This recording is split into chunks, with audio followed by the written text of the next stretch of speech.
السلام عليكم ورحمة الله وبركاته. بليانكيا كوجم توتا في جراتم توتا أكم جرتنا جرتني بقى جراتن ملي ربي مريتي سنهاري رسولين جتشا إن شاء الله رلي ولتي دي بني جرا أما سنوجي توا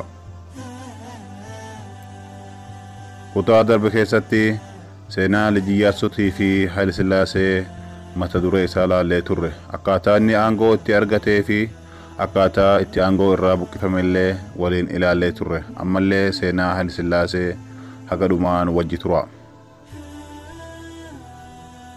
Miidhaa Haayile Sillaaseen musliimoota irraan gahaa ture.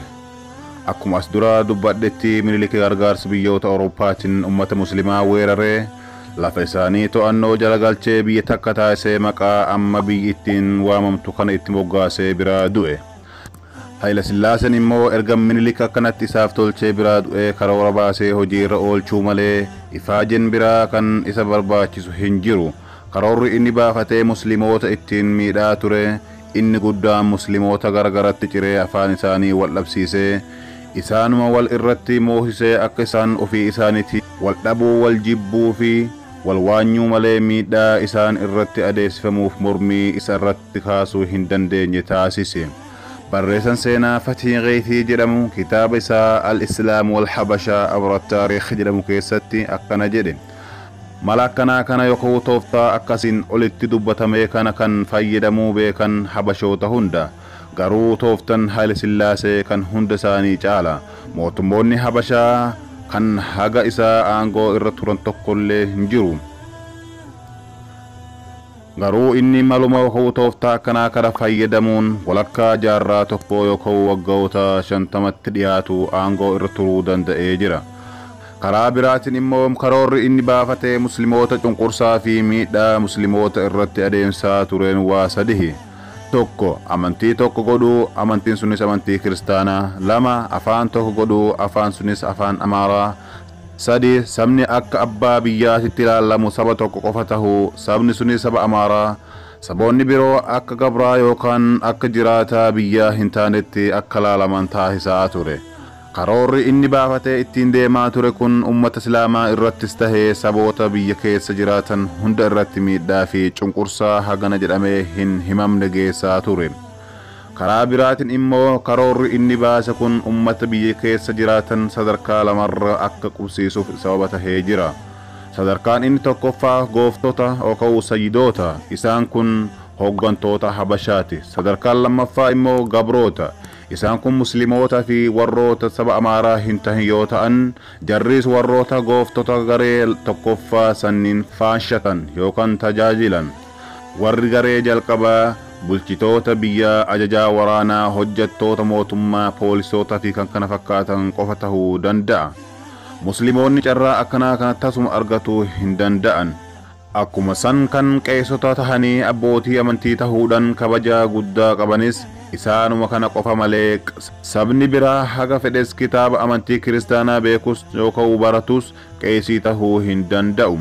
Kun isaan biratti akka haraamaatitti yookaan dhorkaatitti ilaalama. Qeessonni kunneen lafa biyyi qabdu irraa harki sadaffaan kan isaanii tahee akka isaan qofti irraa fayyadaman Haayile Sillaaseen isaaniif murteessee jira. Isaan sadarkaa lammaffaa irra jiran immoo musliimoota. Musliimoonni kunneen akka lammii biyyaa tahanii mirga qabaatu osoo hin taane akka gabraahitti kan laalamanidha.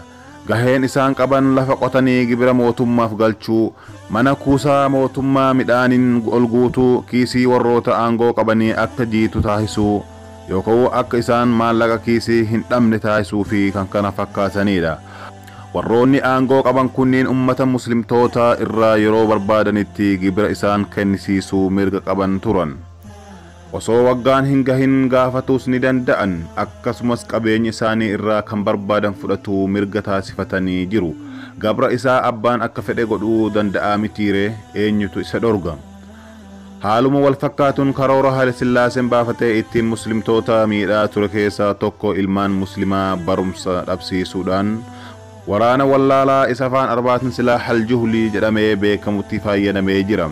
ilmaan musliimoota akka hin baranne wallaalan akka badan taasisaa ture. Akka isaan yoo baratan mirga isaaniitiif mormatan yookaan dubbatan waan beekuuf wallaalummaadhaan karaa isaanitti cufee akka duudanii jaaman taasise.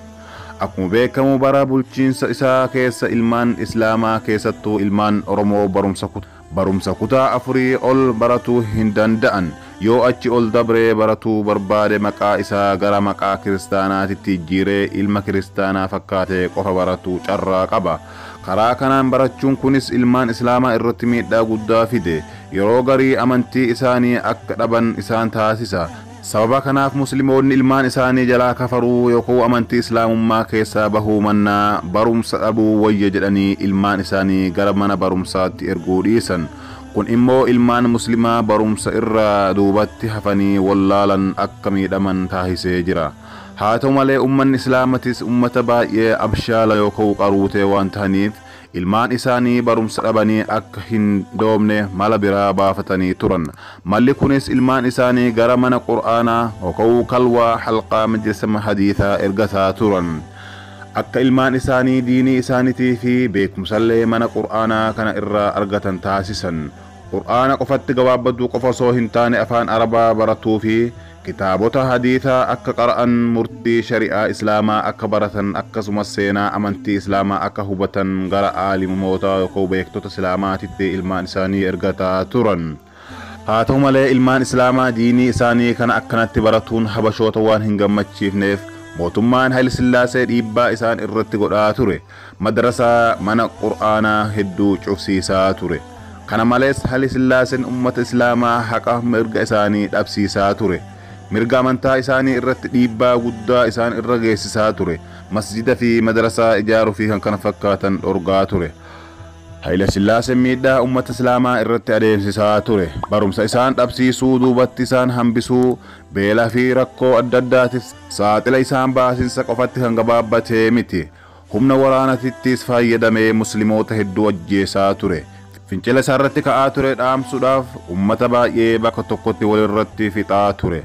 Akka Piroofeesar Hasan Makkiin dubbatanitti yeroo jalqabaatiif seenaa Itoophiyaa keessatti mootiin xayyaara lolaa fayyadamuudhaan musliimoota dhahe yookaan haleelee Haayile Sillaasee tahuu Piroofeesarri kun barreessanii jiran. Akka fakkeenyaatti Haayile Sillaaseen bara 1963tti qabsoo guddina Baalee kan Jeneraal Waaqoo Guutuutiin hoogganamu dhaamsuuf xiyyaara Ingiliz irraa argateen qabsaa'ota kana gaara Baalee keessatti dhahee takka rukutee jira. Namni waa'ee kana bal'inaan hubatuu barbaade seenaa Jeneraal Waaqoo Guutuu kitaaba seenaa fi qabsoo Oromootaa jedhu irraa dubbisuun ni danda'ama. Kitaaba kana keessattis waa'een kun bakka seenaa Jeneraal Waaqoo kaafnutti ni dubbatama. Boleeyyan kiyyaa kabajamoo fi jaalatamoo har'aaf asumatti dhaabnaa inshaallah hagaa kutaa itti aanu walitti deebinutti nagaan nuuf tura. Wassalaamu alaikum wa rahmatullahi wa barakatuh.